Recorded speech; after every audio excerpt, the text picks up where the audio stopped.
Welcome to our channel. నేను నవీన్. సంక్రాంతి బరిలో దూసుకొచ్చిన సినిమాలు అయితే ప్రస్తుతం రిలీజ్ అయ్యి సెకండ్ వీక్ లో అడుగు పెడుతున్న కలెక్షన్ల వర్షంలో తడిపేస్తున్నారట డైరెక్టర్ని, ప్రొడ్యూసర్ని కూడా. సో ఆ సినిమాలేంటి, అంత కలెక్షన్ని రాబడుతున్న ఆ సినిమా స్పెషాలిటీస్ ఏంటి, ఈ రోజు వరకు రావడానికి కారణాలు ఏంటి అని మనతో మాట్లాడడానికి సినీ అనలిస్ట్ శ్రవణ్ గారు ఉన్నారు. సార్తో మాట్లాడదాం. నమస్తే అండి. నమస్తే అండి. సంక్రాంతి అయిపోయినా సెకండ్ వీక్ లోకి అడుగు పెడుతున్నా కూడా టాప్ చూసుకుంటే కొన్ని సినిమాలు ఇంకా ప్రస్తుతానికి కూడా సక్సెస్ఫుల్గా కాసులు వర్షం కురిపిస్తుందట డైరెక్టర్లకి, ప్రొడ్యూసర్లకి కూడా. సో ఆ సినిమా ఏంటండి, ఎందుకు అంత ప్రత్యేకంగా సెకండ్ వీక్లో కూడా అంత కలెక్షన్స్ రాబడ్డానికి కారణం ఏంటి? సంక్రాంతి బరిలోకి మనకు తెలిసిందే 4 చిత్రాలు పెద్దగా వచ్చాయి. దాంట్లో అందరికీ తెలిసిన విషయం మనశంకర వరప్రసాద్ గారు అనిల్ రావుపూడి దర్శకత్వంలో చిరంజీవి గారు నటించిన దాంట్లో స్పెషల్ స్ట్రాంగ్ రోల్ చేసినటువంటి వెంకటేష్ గారు, సో నయనతార మెయిన్ క్యారెక్టర్ చేసినటువంటి ఆ చిత్రం సంక్రాంతి బరిలో గెలిచి రంకెలేస్తూ ఉంది, పరిగెడతా ఉంది, రేసు గుర్రంలా పరిగెడతా ఉంది. చిరంజీవి గారి రికార్డ్స్ని బ్రేక్ చేస్తూ, ఆల్రెడీ ఉన్నటువంటి రికార్డ్స్ని బ్రేక్ చేస్తూ వెళ్తుంది. ఆ తర్వాత భరత మహాశయులకు విజ్ఞప్తి అని చెప్పి రవితేజ గారి చిత్రం. ఆ తర్వాత వచ్చిన అనగనగా ఒకరోజు నవీన్ పొలిశెట్టి. ఆ తర్వాత వచ్చిన నారీ నారీ మురారి మన శర్వానంద్ చిత్రం. లక్కీలు ఏంటంటే ఈ 4 చిత్రాలు కూడా పాజిటివ్ టాక్ తీసుకుంది, అన్నీ కూడా బాగున్నాయని పేరు తెచ్చుకుంది. సో ఇవన్నీ కూడా సక్సెస్ అయిన చెప్పాలి. బట్ ఇవి చిన్న చిత్రాలు కాస్త కొంచెం ఒక 1 వీక్ 2 వీక్ ఆడడం గొప్పగా ఉంటుంది. కానీ చిరంజీవి గారి చిత్రం కాబట్టి అది బ్లాక్ బస్టర్ కాబట్టి రెండో వారంలో మంచి కలెక్షన్లు ఇస్తూ ఆల్రెడీ మొదటి వారాన్ని ముగించేదానికే 400 కోట్ల వరకు వసూలు చేసిందని కూడా మనం విన్నాం. వాళ్ళు కూడా అఫీషియల్గా ప్రకటించడం జరిగింది. సో చిరంజీవి గారు కెరియర్లో బిగ్గెస్ట్ హిట్ అని, సంక్రాంతిలో బిగ్గెస్ట్ కలెక్షన్స్ అని.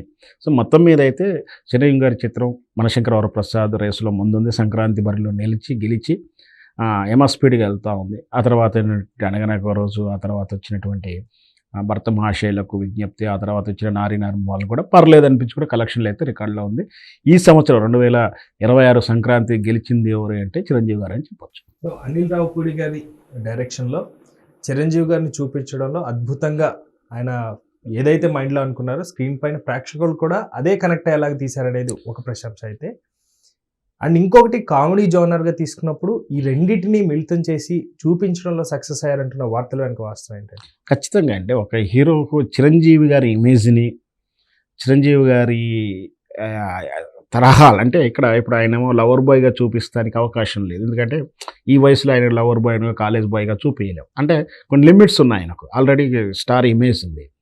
సో అట్లాంటి హీరోని అనిల్ రావుపూడి గారు ఫ్యామిలీ డ్రామాలు వెరికిచ్చేసి దాంట్లో కామెడీ టచ్ చేయాలనుకోవడం అంటే ఇవన్నీ కూడా కత్తిమీద సామని చెప్పాలి. పైగా బ్యాలెన్స్ దాటితే అక్కడ మళ్ళీ వెంకటేష్ గారితో మళ్ళీ ఈక్వేషన్లో ఆయన ఇమేజ్కి కానీ ప్రయారిటీ తగ్గకుండా ఆయనకు బిల్డప్లు ఇవ్వాలి.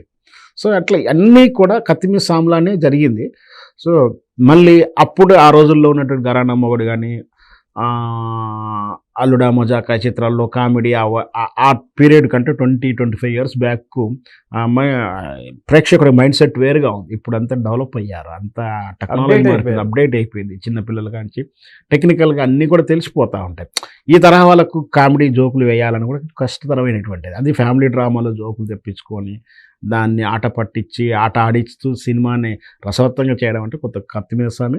దాంట్లో అంటే ఆ వయసులో చేసిన చిరంజీవి గారు మళ్ళీ ఈ వయసులో ఆ కుర్రతనం తరుగుంటే ఆ స్పాంటేనియస్, ఆ మెలికలు తిరగడాలు, డ్యాన్స్ స్టెప్పుల్లో ఆ చూపించడం, ఇతనికి చిరంజీవి గారికి కూడా కొంత అంత ఈజీ అయినా కదా.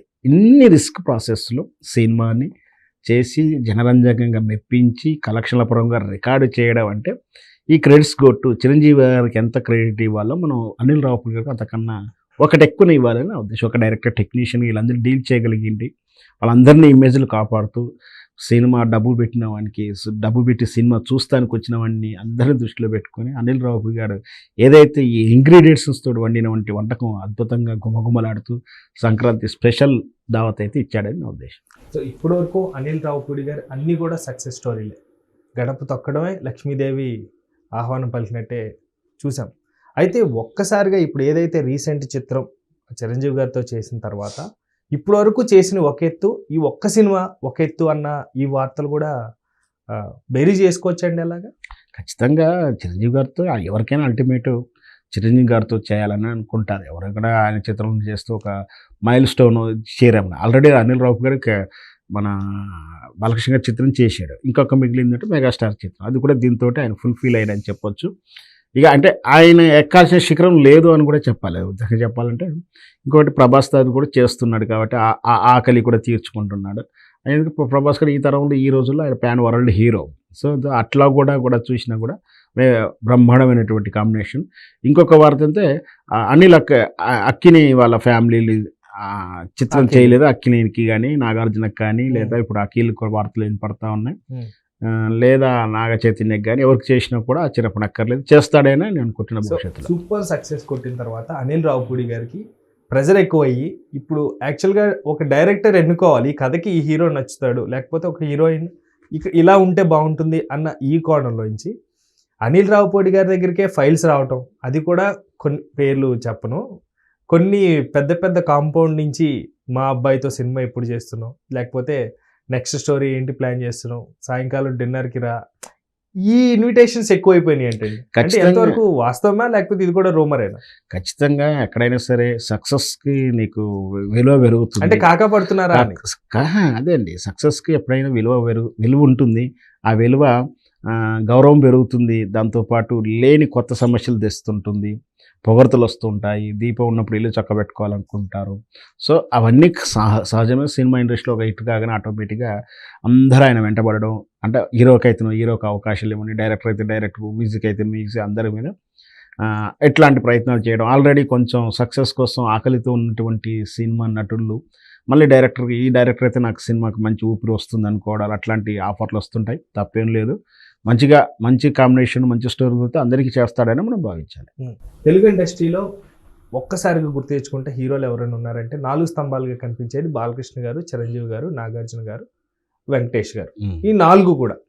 అయితే ప్రస్తుతం వీళ్ళందరూ సినిమాలు కూడా కుమారులు వచ్చినా, కూతుర్లు వచ్చినా డైరెక్షన్ తీసుకుంటున్నా సూపర్ సక్సెస్గా ఇంకా ముందుకు పోతున్నారు. కానీ ఎందుకో ఒక పక్క నుంచి చెవులో గుసగుస అన్నట్టు కొడుకులకి అన్ని హిట్లు రావట్లేదు, రావడంలో కొంచెం జాప్యం జరుగుతున్నాయా, కేవలం తండ్రులు ఇచ్చే పోటీని తట్టుకోలేక కొడుకులు సైలెంట్ అయిపోతున్నారు? అట్లేం లేదు. మీరు చెప్పిన దాంట్లో బాలకృష్ణ గారి వారసులు ఇంకా రాలేదు, వెంకటేష్ గారి వారసులు ఇంకా నిలబడలేదు. ఎట్టొచ్చి నాగార్జున గారు, చిరంజీవి గారి వారసులు. నాగార్జున గారి వారసుల్లో అఖిల్కు కొంచెం సక్సెస్ తక్కువ, నాగ చైతన్య మంచి సినిమాలు ఇచ్చాడు. సో ఇకపోతే చిరంజీవి గారు, రామ్ చరణ్కి అన్ని సక్సెస్లే ఉన్నాయి కదా, మగధీర లాంటివి అన్నీ ఉన్నాయి. సో ఒకవేళ మీరు అన్నట్టు ఆ కెరియర్లో ఉన్నటువంటి స్టాండర్డం వేరు, ఆ రోజుల్లో సినిమాలకు ఉన్నటువంటి స్టాండర్డం వేరు. యాక్టివ్గా వీళ్ళు తరంలో వచ్చినంత ఇన్స్టెంట్, పేరు వచ్చినా ఇన్స్టెంట్గా వస్తుంది, పేరు పోయినా ఇన్స్టెంట్గా పోతుంది. ఒక సినిమా పోయేసరికి సమాసం బెల్లుల్లో గాలి తీసినట్టుగా అవుతుంటాయి. సో అంత మాత్రాన ఏం కాదని, కానీ అప్పుడున్నటువంటి సినిమా కల్చరు, ఆనాటి పరిస్థితులు, మార్కెట్ స్కోపు అవన్నీ వేరుగా ఉన్నాయి. సో ఈనాటికి ఉన్నట్టు విధానంలో స్పీడ్ యుగంలో కొంచెం రావడం స్పీడ్ అవకాశాలు, అంటే మనకు ఆ రోజుల్లో హీరో అన్నప్పుడు ఒక 20-25 ఏళ్ళు, ఒక 4 ఏళ్ళు 3 ఏళ్ళు నాటకాల అనుభవాలు, సినిమా అనుభవాలు చూసిన తర్వాత మొదటి అవకాశాలు రావడం అవన్నీ చూస్తుంటాం. ఇప్పుడు అవేం లేవు. రెడీమేడ్గా కొందరు ట్రైనింగ్ తీసుకుని వస్తున్నారు, కొందరు ట్రైనింగ్ తీసుకోకుండా వస్తున్నారు. వారసులు అయినంత మాత్రాన ఏది జరిగినా కూడా వారసులకు అవకాశాలు రావడం ఆక్షేపణీయం కాదు. అవకాశాలు రావచ్చు, వాళ్ళ టాలెంట్ ప్రకారం వాళ్ళకు మంచి పేరు వస్తుంది. సో ఇప్పటివరకైతే వాళ్ళైతే సక్సెస్లో ఉన్నారని చెప్పాలి. రేపు భవిష్యత్తులో బాలకృష్ణ గారి వారసుడు వస్తే, వెంకటేష్ గారి వారసులు వస్తే ఎలా ఉంటుందో మనం వేచి చూద్దాం. Thank you sir.